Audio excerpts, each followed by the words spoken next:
হুজুর, আমি একজন নাস্তিক। আমি আপনাকে দুইটা প্রশ্ন করব। আপনি যদি দুইটা প্রশ্নের উত্তর দিতে পারেন তাহলে আমি ইসলাম ধর্ম গ্রহণ করব এবং ইসলাম প্রচার করব আর সারা জীবন আপনার গোলামি করব। আর আপনি যদি প্রশ্নের উত্তর দিতে না পারেন তাহলে আমি প্রকাশ্যে নাস্তিকতার প্রচার চালামু এবং আপনিও আমার সাথে নাস্তিকতার প্রচার চালাবেন। আচ্ছা ঠিক আছে, তুমি তোমার প্রশ্ন করো, আমি উত্তর দিতেছি।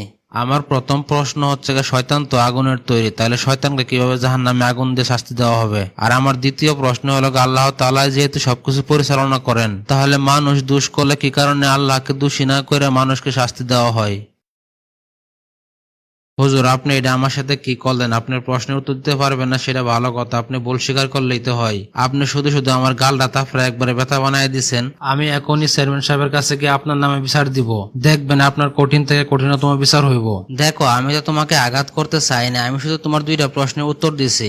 আপনি তো আমার মারলেন, তাইলে আপনার প্রশ্নের উত্তর কিভাবে দিলেন? তোমার প্রথম প্রশ্ন ছিল তো আগুনের তৈরি শয়তান রে আগুন দিয়ে কিভাবে শাস্তি দেওয়া হবে। এখন তোমার কাছে আমার প্রশ্ন, শয়তান যেহেতু আগুনের তৈরি, ঠিক তেমনি মানুষ তো মাটির তৈরি। আজকে তুমি মাটির তৈরি মানুষ হওয়া সত্ত্বেও আরেকটা মাটির তৈরি মানুষের আঘাতে যেভাবে ব্যথা পাইছো, ঠিক তেমনি ভাবে আগুনের তৈরি শয়তানকে আগুন দিয়ে এভাবে শাস্তি দেওয়া হবে। আচ্ছা ঠিক আছে, এটা না হয় আমি মাইনে নিলাম। দ্বিতীয় প্রশ্নের উত্তর? তুমি তো বলছিলে আল্লাহ তাআলা যদি সবকিছু নিয়ন্ত্রণ করে থাকে বা পরিচালনা করে থাকে, তাহলে ভুল করলে আল্লাহকে দোষ না দিয়ে মানুষের কি কারণে শাস্তি হয়? এখন তোমার কাছে আমার প্রশ্ন, তোমাকে মারার কারণে তুমি আমার বিচার চাইতে চাইতেছো চেয়ারম্যানের কাছে, তুমি কি কারণে আল্লাহ তাআলার বিচার চাইলা না? তোমার কথা অনুযায়ী তোমাকে মারার জন্য আমি দোষী না। হুজুর, এটা তো আসলে আমি আগে ভাইবা চিন্তা দেখি নাই। আপনি তো আসলে সঠিকটাই বলছেন আমারে। হুজুর, আপনার উত্তরের সাথে আমি একমত। আর আমি আপনাকে কথা দিয়েছিলাম যদি আপনি প্রশ্নের উত্তর দিতে পারেন তাহলে আমি ইসলাম ধর্ম গ্রহণ করব এবং ইসলাম ধর্ম প্রচার করব এবং সারা জীবন আপনার গোলামি করব।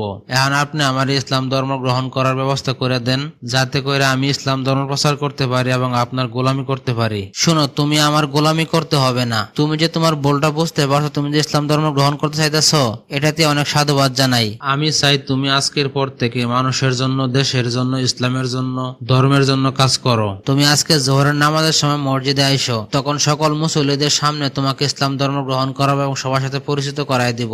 জি হুজুর, আমি অবশ্যই জোহরের সময় মসজিদে আসবো আজকা। আল্লাহ, তোমার কাছে লাখো লাখো হাজার হাজার কোটি বার শুকরিয়া আদায় করি, আজকেও একজন নাস্তিক ইসলামের পথে পা দিল। আল্লাহ, তুমি তাকে ইসলামের জন্য কবুল করে নাও, তাকে দিয়ে তোমার ইসলামের খেদমত করার সুযোগ করে দাও, তার সমস্ত ভুল ত্রুটি ক্ষমা করে তাকে তুমি পবিত্র করে দাও।